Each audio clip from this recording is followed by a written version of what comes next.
lifestyle of a South Arabian worker. Let us introduce myself first. My name is Surita Dr. Prakash. My question is based on legal and political system. And the first question is, who is the Prime Minister of Saudi Arabia? Guys, good evening. First of all, I want to wish good luck for your assignment. I'm Saranya Ganesan, working as a nurse in Saudi Arabia. Salman bin Abdulaziz Al Saud has been King of Saudi Arabia, Prime Minister of Saudi Arabia, and custodian of the two holy mosques since 23 January 2019. The second one is, how about the legal system in Saudi Arabia? Is like Islamic Sharia legal system with some elements of Egyptian, French, and customary law. Several secular courts have been introduced. Commercial disputes handled by special committees. Hi, my name is Menaga Daughter of Ganesan, and my question is about HRM, means Human Resource Management. How about the salary in Arab Saudi? The salary in Saudi Arabia is depend on the education and the experience. If you more than 5 years the experience level, you will get high pay. Second one is there any benefit EPF SOCSO in Arab Saudi? Actually, no. You have to pay EPF as your own. Here is no, they will not recommend it for EPF and SOCSO. My name is Nur Amira binti Zaid. Okay, my question is about the culture. My first question is, can you share about the culture in Arab Saudi? Oh, sure. The cultures setting of Saudi Arabia is greatly influenced by the Arab and Islamic culture. The society in general deeply religious, conservative, traditional, and family oriented. Many attitudes and traditions are centuries. Okay, today I want to ask a few questions. First one is, what is the advantage of international business? A country can consume those goods which it cannot produce. The productive resources of the world are utilized to the best advantage of the country. Heavy price fluctuation are controlled. Shortage in times of famine and scarcity can be met from imports from other countries. Hi everyone, my name is Logisa Daughter of Kansami. My question is based on economic in Saudi Arabia. First, my question is there the food in Saudi Arabia are expensive? Actually, no. We will spend more money for mineral water because here the normal water we cannot drink because it's a high sodium. So normally we will buy the mineral water only. Compared to the food, the mineral water is more expensive. And my second question is, what type of economic system did Saudi Arabia have? Saudi Arabia is an oil-based economy with strong government control major economic activities.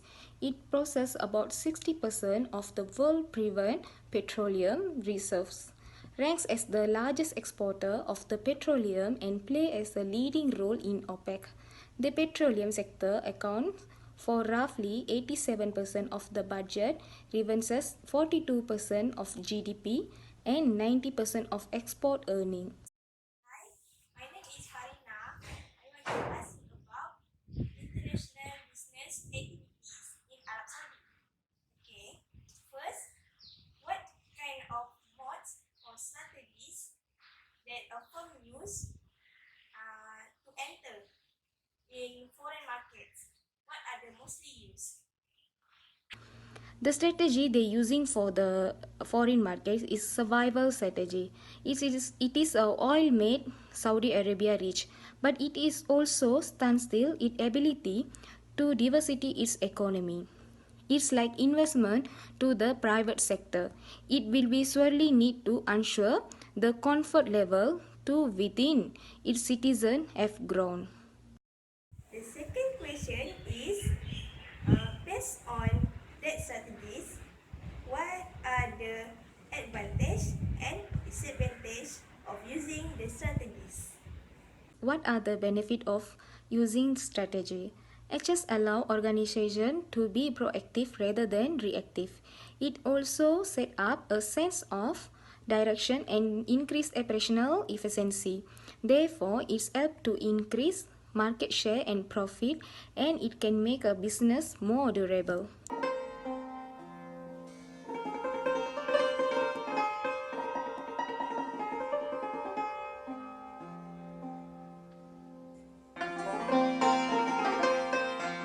I left Tangiers for the Orient and the land of the setting sun, and discovered what the lands of the East and the West learned from each other.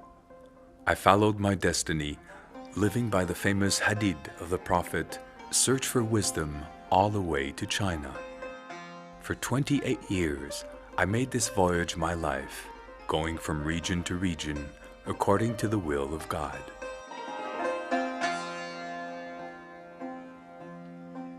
That is how, leaving my hometown, I discovered a composite and diverse land, the intersection of Africa, Asia, and Europe.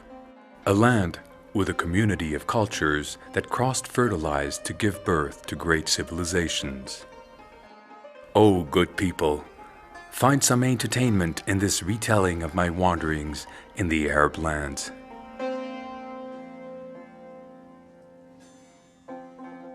I crossed Roman Africa and made a first stop at Volubilis in the heart of the country. Volubilis is backed with the mountains of Zerun and home of vast plains.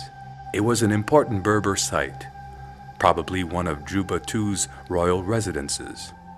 When Rome annexed the region in 42 AD, Volubilis became one of the principal cities of the empire, and the Roman officers made it their home. Volubilis reached its climax in 2 and 3 AD. These ruins are a testament to its vast prosperity, and I spent long moments sensing what life must have been like in those ancient times.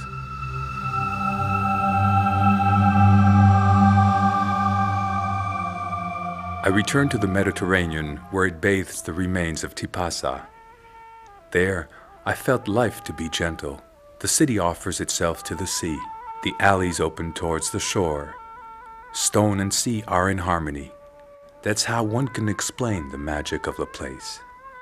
I plunged into the ancient kingdom of Numid and discovered fascinating Timgad.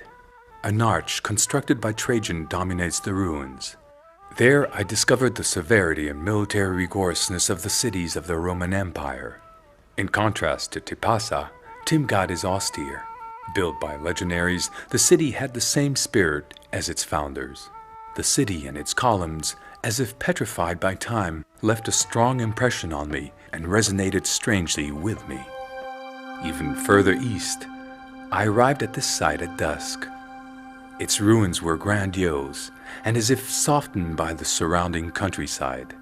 A network of roads connected the towns and plowed through the countryside, which was irrigated and rich with olive groves and wheat fields.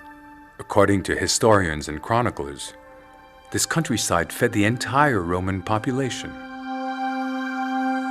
At El Jem, in the center of the country, how could one not be awed by this impressive Colosseum? Its size equaled the one in Rome, constructed in the same manner. The surrounding country is flat and makes the ruins even more impressive. This country of olive groves is the richest of all the Roman provinces.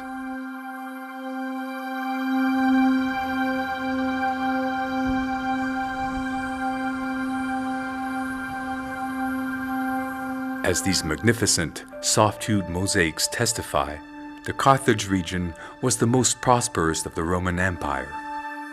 It was called Africa. That's how Roman Carthage gave its name to the rest of the continent.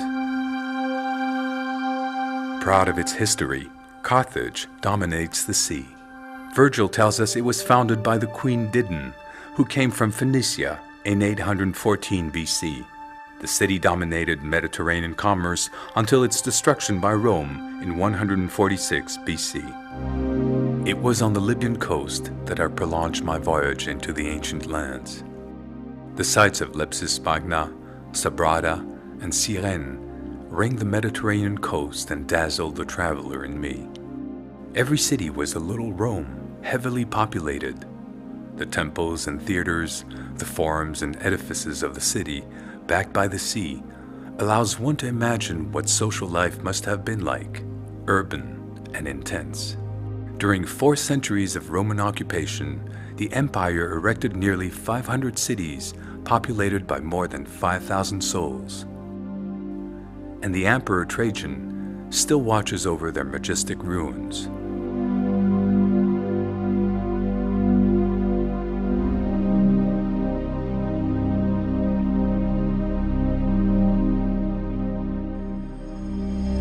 I left the coastal road and I continued east, joining a noble caravan that, thank God, was kept safe from attacks and bandits.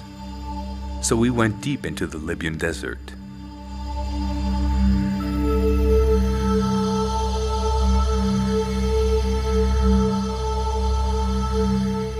Nothing can rival the pyramids that dominate the Giza plain. Cheops, Khephren, and Mykerinos seem to be eternally watched over by the colossal edifice known as the Sphinx. Going down the Nile, I arrived at Luxor, a city built on the site of ancient Thebes and immortalized in song by Homer. Luxor, with its forest of columns, its obelisks and palace of giants. A humble traveler, I felt crushed by stone and the weight of the centuries. Further on, I went down into a valley surrounded by mountains and quarries to discover the tombs of dignitaries and sovereigns. The Valley of Beauty is what the Egyptians call it. And in the Valley of the Queens, on the western bank of the Nile, the funeral temple of Queen Hatshepsut has its back against the rock as if emerging from its entrails. Everything began with King Menes, who unified Upper and Lower Egypt. This mythic king founded the first of 30 dynasties that descended down to the 4th century BC. One has to travel far back into memory to find traces of the first voyages in the land of the pharaohs. I remembered my reading. It was said that on seeing these frescoes, Herodotus was fascinated by the hieroglyphic writings and the cult of animals. Plato completed his voyages of exploration in these temples as if traveling back to the font of wisdom. The Nile has the sweetest water of all rivers. Without it, nothing would exist. Humans have always tried to tame it to make it beneficial. South of Aswan in Nubia, in the heart of deep Africa, lies the grand temple of Abu Simbel, erected by Ramses II. 4 seated columns, including one representing Ramses the Great, watch over the sanctuary. Not far away is the temple of his spouse, Nefertari. Never before had a woman been shown on a temple exterior. Beyond, always going east, I crossed the Red Sea, and steered by a generous breeze, I hastened to land on the banks of a happy Arabia. I arrived in the royalty of Saba under inclement weather. The monsoon rains turned the mountainsides green. The genius of the ancient Yemenites showed in the clever use of runoff water, creating an opulent land out of their country. It has been said that a millennium before our era, the rains diminished. Bit by bit, valleys started looking like deserts. Intense deforestation created devastating floods.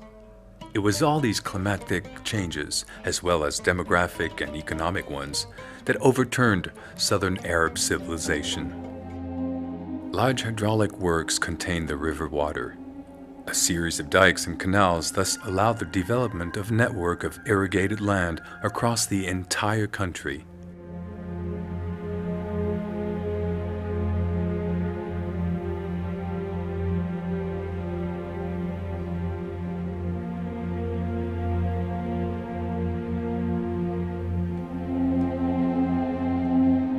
There are still hundreds of important remains dating from the earliest centuries before our time, such as these constructions on rock pedestals.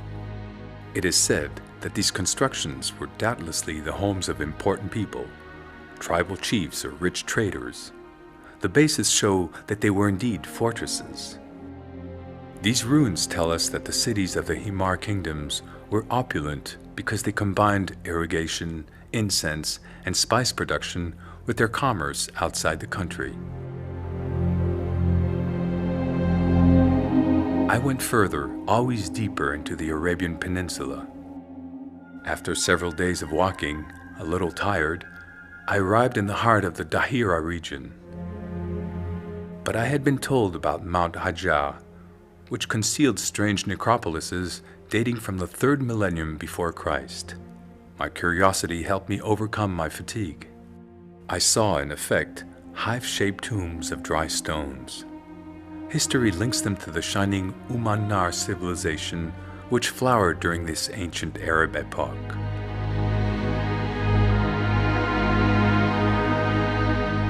But civilizations are like humans. They are born, they flourish, and then they die, and leave us traces that describe their history. Like these inscriptions carved in rock, the most ancient inscriptions of the Sabaean kingdoms that go back to early 7th century BC. I headed north towards the center of the Arab Peninsula, between the mountainous barrier of Hejaz that lines the Red Sea and the coast of the Gulf, where there is nothing but sand and rock. At the site named Rajajil, I questioned myself about the enigma of these traces of rock carefully arranged in the desert. In actuality, the entire region is rife with pre-Islamic remains, like these rocks resembling altars raised to praise the gods. Here too, carved inscriptions indicate that life has existed for thousands of years. The desert always was a passage for caravans from Yemen, headed for Mediterranean ports.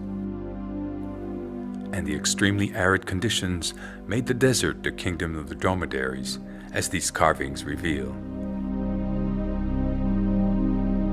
It seems that dromedaries were not domesticated until 1500 years before our time, and the first caravans appeared in 12 BC.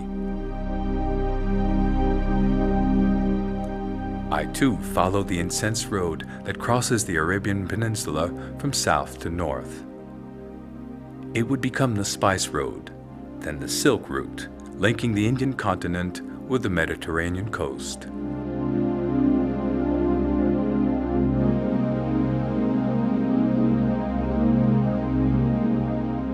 I lingered in Mada-in Saled to try and discover the mystery of these Nabatean tombs, the work of a people from the northwest corner of the peninsula.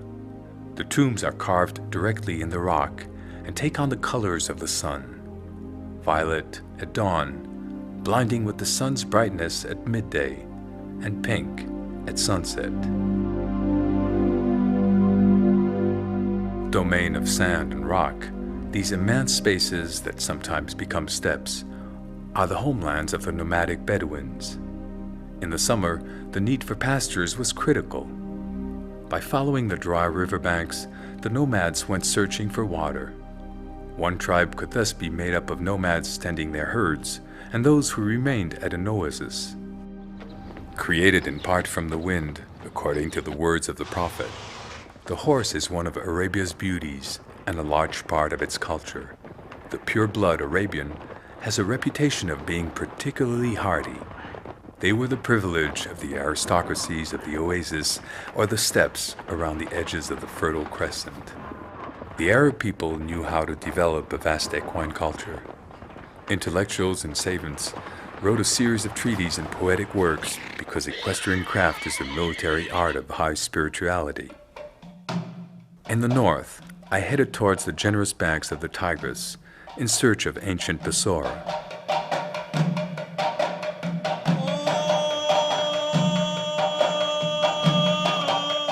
Basora, the point of departure for the fabulous voyages of Sinbad the Sailor. The city was a fortified town. Since the Mesopotamian era, brick architecture proliferated and revealed this culture's genius. This strong place was transformed in 636 during the time of Caliph Omar. Its influence reached beyond Mesopotamia.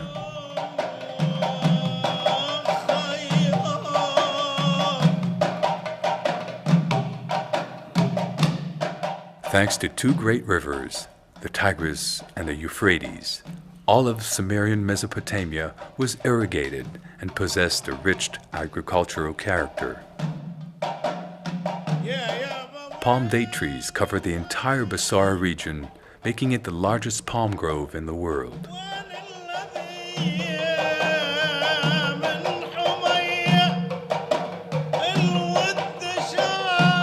Here, too, a tight network of irrigation canals made good use of the river's water. The city was in the very center of a watery web. I disembarked and went up the Euphrates. I wanted to reach Babylon. Babylon at last, the kingdom of the Chaldeans, the pearl of cities whose name means door of the gods. All the sages and travelers spoke of it. It was as if I already knew it. The city was founded 24 centuries before Christ by an Amorite king, a people of Semitic origin. Babylon reminds us that Mesopotamian life grew around cities that were real city-states. The city would reach a high level of civilization well before the Greek and Roman eras. The restored ruins date from about 600 BC, from the time of the kings Nabopolassar and Nabucodonosor. Today, this mythic city offers a mix of ruins and beautiful restorations, reminding us that Mesopotamia is the oldest known civilization. This civilization influenced all of the Semitic, Near East, and the biblical world, as well as the Greeks, by way of the Hittites. The city is born from clay and a mix of Akkadians and Sumerians in the 4th century BC. One can still find its faint traces in all of today's cultures. In fact, the Sumerian civilization gave humanity its most significant contribution, cuneiform writing. I was in admiration, almost moved, before these ideograms. I was told these signs were traced in wet clay using wood stillets. In this way, the world of the gods and humans left traces that survived all the way down to our era. I felt a great debt towards these men because this is the way I understood the origins of our great mythological literature, such as the Epic of Gilgamesh, which inspired much of the Bible. Between the Dead Sea and the Red Sea, I got back on the road and traveled to the Nabatean region, discovering what was called Expatriate Arabia. However, forgetting about the time, I lost myself in the ruins of the citadel in Amman. These columns mark the site of the Temple of Venus, which became a church in the 6th century AD.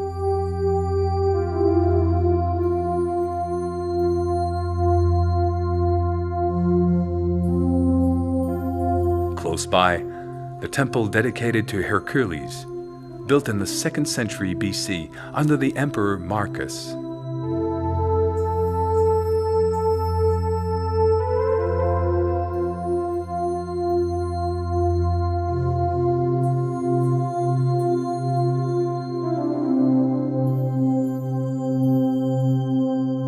At the height of the hill, an Arab palace dominated the site. I found myself projected into the time of Umayyad architecture. The stones are superimposed over time and the styles blended, blurring the eras. I sought refuge inside, in the shade of the stone, to rest.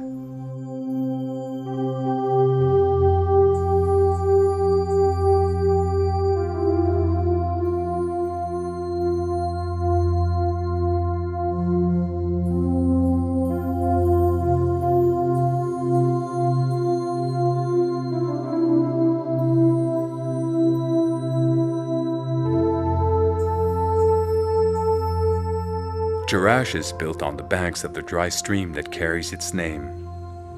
Here are found the stunning ruins of an ancient town that reached its apex in 3 AD.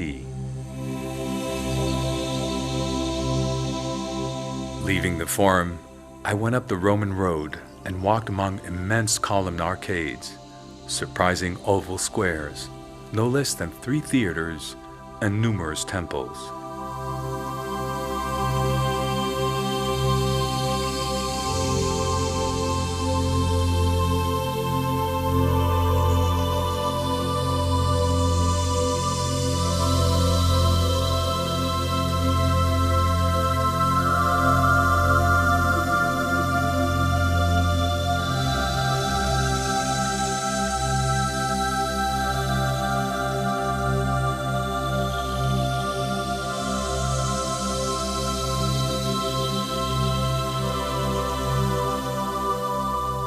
further to the south, to reach Petra, the sumptuous city of the caravanners, I had to penetrate the chaotic rockiness of Jebel al-Shara and plunge through a gorge hemmed in by eroded cliffs.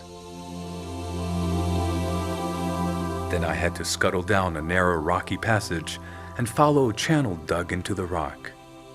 It was the road that the great explorer Burckhardt followed in 1812.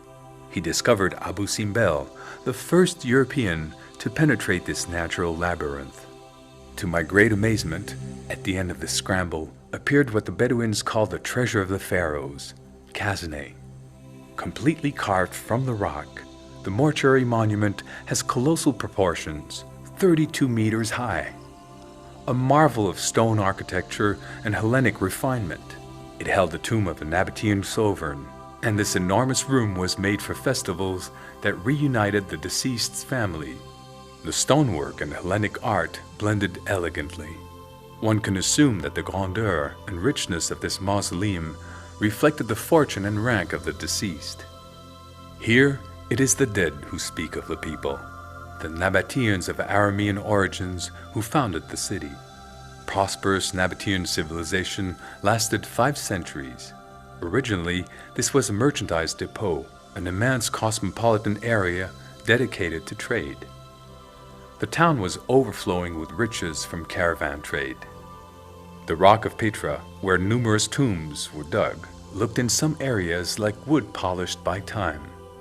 Rock veined with soft colors that range from rose to ochre. An earthquake partially destroyed the town in 363 AD. It wasn't until 1260 that an Arab chronicler, accompanying the Sultan Baybar to Kerak, sang a tale of a city in ruins, lost in the sands. Bit by bit, the desert reclaimed its own, and for nearly 6 centuries, Petra disappeared from human memory. I took a long rest in the cedar woods, part of the Lebanon forest. The wise know that these sacred trees are mentioned no less than 300 times in the Bible. According to Scripture, this is the only tree that God planted. Proud and robust, these trees are, for the most part, several centuries old. I followed the abundant sources that rushed through the rocks. Descending the other side of the mountain, I discovered the rich plain of Beka and tasted the generosity of its earth. This plain extends between 2 mountains barriers, Mount Lebanon and Anti-Lebanon. In ancient times, wheat was grown here. Rome made it the city granary. Olive trees, grapevines, and fruit trees grew abundantly. There, I rememorized the verses of the poet Gibran, admirably sung by the diva Fairuz. Sitting at twilight, among the vine stalks, and the grapes hang like golden lamps. Curiosity prompted me onto the Phoenician city of Baalbek, the city the Greeks called Heliopolis. Phoenicia was incorporated by the Romans in 64 BC. As a result, its destiny was tied to the Roman province of Syria.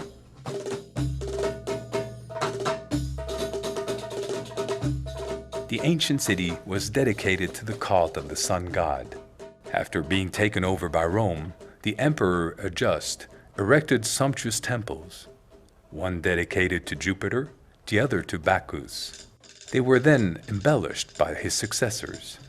Judging from the size of the ruins, one can guess at the monument's magnitude, which leaned over the plain. Then Roman Baalbek passed under Byzantine, Persian, and finally Arab rule.